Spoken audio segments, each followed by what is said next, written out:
Hi everyone. So ఇప్పటివరకు నా data science road map వీడియోలలో అసలు పైథాన్ అంటే ఏంటిది, పైథాన్ నేర్చుకోవడం ఉపయోగించే బుక్స్ ఏంటి, తర్వాత వాటికి సంబంధించిన యూట్యూబ్ ఛానల్స్ ఏంటి అనేది వివరంగా ఎక్స్ప్లెయిన్ చేయడం జరిగింది. సో ఆ వీడియోస్ ఒకవేళ మీరు చూడకపోతే సో ఈ వీడియో పౌజ్ చేసేసి ఒకసారి ఆ వీడియోస్ అనేది చూడండి. పైథాన్ రోడ్ మ్యాప్ 2024 వీడియో 1 నుండి వీడియో 5 వరకు ఇప్పటి వరకు నేను ఎక్స్ప్లెయిన్ చేశాను. ఇది వీడియో 6 అండి. సో ఈ వీడియోలో మీరు పైథాన్ ఆల్రెడీ నేర్చుకున్నారు, సో మీకు ఎక్స్పీరియన్స్ వచ్చింది, మీరు మీ ప్రాజెక్ట్స్ చేయాలనుకుంటున్నారు, సో మీ యొక్క స్కిల్స్ని నలుగురికి షేర్ చేయాలనుకుంటున్నారు, మీకు కరెక్ట్ ప్లాట్ఫామ్ ఏంటో తెలియట్లేదు. సో మీ యొక్క స్కిల్స్ని షేర్ చేయడానికి ఇప్పుడు కరెక్ట్ ప్లాట్ఫామ్ ఏమైతే ఉన్నాయో వాటి గురించి ఒక 3 ప్లాట్ఫామ్ గురించి చెప్తున్నాను. సో ఆ 3 ప్లాట్ఫామ్ గురించి చెప్పడానికి ఈ వీడియో చేస్తున్నానండి. సో మొదటగా మనకి లింక్డ్ ఇన్ మీరు ఫాలో అయ్యారనుకోండి, లింక్డ్ ఇన్లో చాలా ప్లాట్ఫామ్స్ మీకు కనిపిస్తాయి. అందులో అనలిటికల్ విద్య కానీ, కోడ్ బేసిక్స్ కానీ,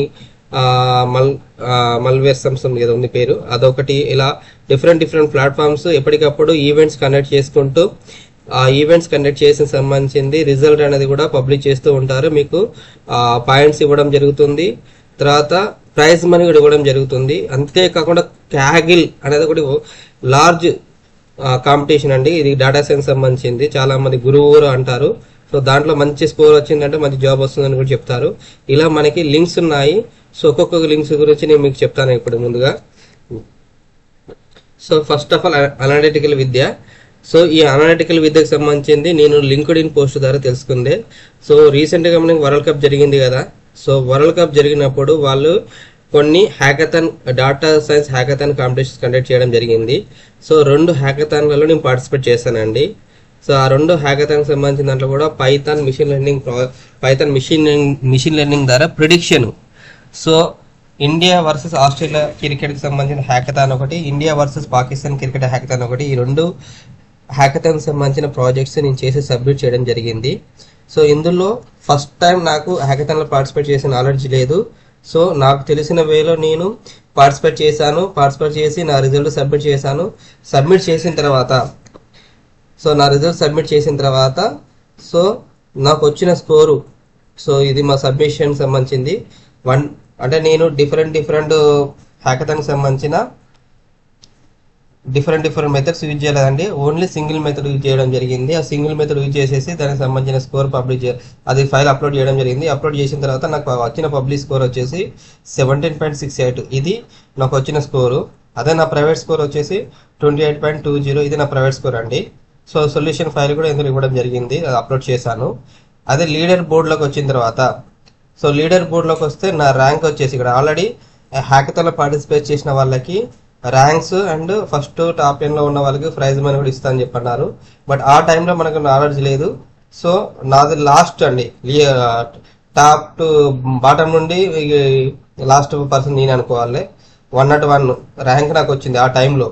సో ఇది చేస్తున్నది ఫస్ట్ టైం నేను. సో ఏవి ర్యాంక్ అనేది వేరు, ఇది వాళ్ళు ఇచ్చేది 6977 అని ఏవి ర్యాంక్ వాళ్ళు నాకు ఇచ్చారు అప్పుడు. సో టోటల్ పార్టిసిపెంట్స్ వచ్చేసి ఈ కాంపిటీషన్కి,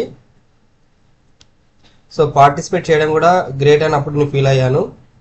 సో టోటల్ పార్టిసిపెంట్స్ నాతో కలుపుకొని 101 అనుకోండి. సో 101 అంటే నాదే 103. సో పార్టిసిపెంట్స్ టోటల్గా 103 పార్టిసిపేట్స్ ఉన్నారు. సో ఈ 103 పార్టిసిపేట్స్ సంబంధించింది ఉంటే అందులో నేను లాస్ట్ నుండి థర్డ్ పర్సన్ నా ర్యాంక్. సో మళ్ళీ నేనే సెకండ్ హ్యాకథాన్లో మళ్ళీ నేను పార్టిసిపేట్ చేశాను. సెకండ్ పార్టిసిపేట్ చేసిన దానిలో సో ఇది ఇండియా వర్సెస్ పాకిస్తాన్ హ్యాకథాన్ అండి. సో ఇందులో నా ర్యాంక్ 19. సో ఇంప్రూవ్మెంట్, సో నేను ఫస్ట్ హ్యాకథాన్కి సెకండ్ హ్యాకథాన్కి కొంత నేను ఇంప్రూవ్మెంట్ చేశాను. ఏ విధంగా ఇంప్రూవ్మెంట్ చేశానంటే, నేను నా ప్రాజెక్ట్స్ వచ్చేసి మిషన్ లెర్నింగ్ మెథడ్స్ ఉన్నాయి కదా, ఆ మిషన్ లెర్నింగ్ మెథడ్ సంబంధించింది డిఫరెంట్ మెథడ్స్ ఉపయోగించి, అంటే ర్యాండమ్ ఫారెస్ట్ రిగ్రెషన్ మెథడ్ కానీ, తర్వాత డిసిషన్ ట్రీ మెథడ్ కానీ, మళ్ళీ ర్యాండమ్ ఫారెస్ట్ రిగ్రెషన్ మెథడ్ కానీ, ఫైనల్గా డిసిషన్ ట్రీ మెథడ్స్ కానీ, ఈ విధంగా మనము నేను నా యొక్క ప్రాజెక్ట్స్ అనేది చేసి సబ్మిట్ చేయడం జరిగింది. First time random forest machine ఈ మెథడ్ ఉపయోగిస్తే నాకు వచ్చిన పబ్లిక్ స్కోర్ 11.84 సంథింగ్ వచ్చింది. అదే ప్రైవేట్ స్కోర్ 13 వచ్చింది. అదే ఇండియా వర్సెస్ ప్రిడిక్షన్ డిసిషన్ ట్రీకి సంబంధించింది 12.30 వచ్చింది. అదే ప్రైవేట్ స్కోర్ 16.0 వచ్చింది. మనకి అదే ర్యాండమ్ ఫారెస్ట్ రిగ్రెషన్ యూజ్ చేసినప్పుడు 10.51 వచ్చింది అండ్ ప్రైవేట్ స్కోర్ వచ్చేసి 12.70 వచ్చింది. సో నాకు ఈ పర్టికులర్ 12.70 దాని మీద నాకు ర్యాంకింగ్ అనేది డిసైడ్ చేయడం జరిగింది. అంత లియెస్ట్ ర్యాంక్ ఏదైతే స్కోర్ వచ్చిందో దానికి మనకు ప్రయారిటీ ఇచ్చారు.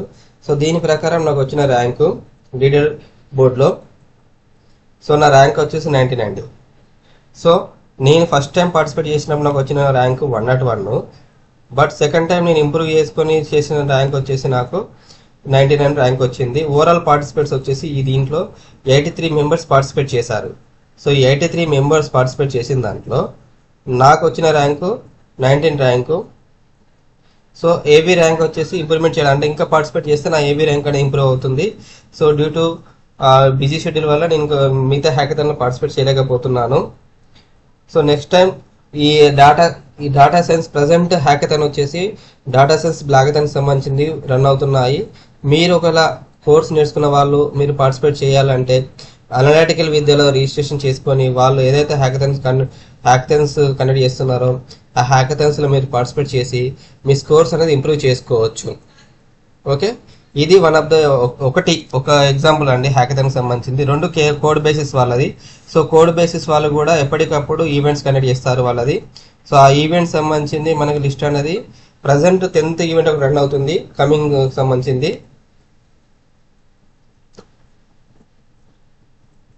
సో ఇక్కడ రెజ్యూమ్ ప్రాజెక్ట్స్ అంటాం వీటిని. సో రెజ్యూమ్ ప్రాజెక్ట్స్ అంటే అది మన రెజ్యూమ్లో ఇంక్లూడ్ చేసుకోవడానికి వీళ్ళు మనకు హెల్ప్ చేస్తున్నారు. మీరు ఎవరైతే పైథాన్ నేర్చుకున్నారు, జాబ్ ట్రయల్స్లో ఉన్నారు, మీకు ప్రాజెక్ట్స్ లేవు అనుకుంటే ఈ పర్టికులర్ రెజ్యూమ్ ప్రాజెక్ట్స్ చేసి ఈ రెజ్యూమ్ ప్రాజెక్ట్స్ని మీరు మీ సర్టిఫికేట్లో ఇంక్లూడ్ చేసుకోవడానికి వాళ్ళు మీకు హెల్ప్ చేస్తున్నారు ఈవెంట్స్ అని చెప్పి. సో డెడ్ లైన్ ఆల్రెడీ ఎప్పటి వరకు ఉన్నదంటే 29th 2024 వరకు డెడ్ లైన్ ఉందండి. ఈ అనాలిసిస్ ఏంటంటే analysis historical IPL data and provide insights and IPL 2024 for sports magazines. Sports magazine కోసం అని చెప్పి ఇన్సైట్స్ అడుగుతున్నారు. సో ఇది మీరు పవర్ బిఐ అని యూజ్ చేసుకోవచ్చు, ఎక్సెల్ అని యూజ్ చేయొచ్చు, గూగుల్ షీట్స్ అని యూజ్ చేయొచ్చు, పైథాన్ అని యూజ్ చేసి మీరు ఈ యొక్క దాంట్లో పార్టిసిపేట్ చేయవచ్చు. అంటే దీనికి ఆల్రెడీ గైడ్ లైన్స్ కూడా ఉంటాయి. Every qualified submission get 15% scholarship and DA boot camp. Already దీనికి వీళ్ళు ఏం చేస్తున్నారు, దీనిలో క్వాలిఫై అయిన వాళ్ళు అంటే పార్టిసిపేట్ చేసి క్వాలిఫై అయిన వాళ్ళకి స్కాలర్షిప్స్ కూడా ఇస్తానని చెప్తున్నారు. డాటా అనాలిసిస్ బూట్ క్యాంప్ కోసం ఇది డి అంటే డాటా అనాలిసిస్ 2.0లో. సో మీకు ఇంట్రెస్ట్ ఉంటే మీరు పార్టిసిపేట్ చేయండి. పార్టిసిపేట్ చేసి సో దీంట్లో ఆల్రెడీ కిందికి వెళ్తే మీకు అనాలిసిస్ సంబంధించింది టాస్క్స్ ఉంటాయి, అదర్ రిసోర్సెస్ కూడా ఉంటాయి. డాటా వీళ్ళు ప్రొవైడ్ చేస్తారు. ప్రొవైడ్ చేసిన దాన్ని మీరు యూజ్ చేసుకొని మీ యొక్క ప్రాజెక్ట్ సబ్మిట్ చేస్తే మీకు వాళ్ళు సర్టిఫికేట్ కూడా ప్రొవైడ్ చేస్తారు. ఇప్పుడు ఆల్రెడీ నేను ఒక ప్రాజెక్ట్ అటెండ్ అయ్యాను. సో వీళ్ళు నాకు ఇచ్చిన సర్టిఫికేట్ ఇదండి. So certificate of appreciation. So participate చేసినందుకు అప్రిషియేషన్ సర్టిఫికేట్ అనమాట. So Razak MD has submitted the code basic resume project challenge successfully by presenting insights to the Telangana government.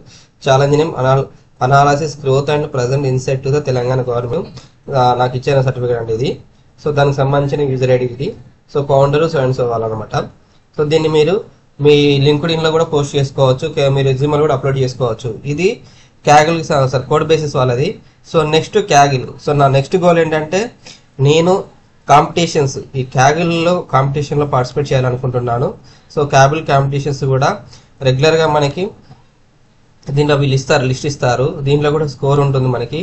ఆ స్కోర్లో మనకి ఎంత మంచి స్కోర్ వస్తే మనకి అంత అంటే ఎక్కువ ఆపర్చునిటీస్ ఉండే అవకాశం ఉంటుంది.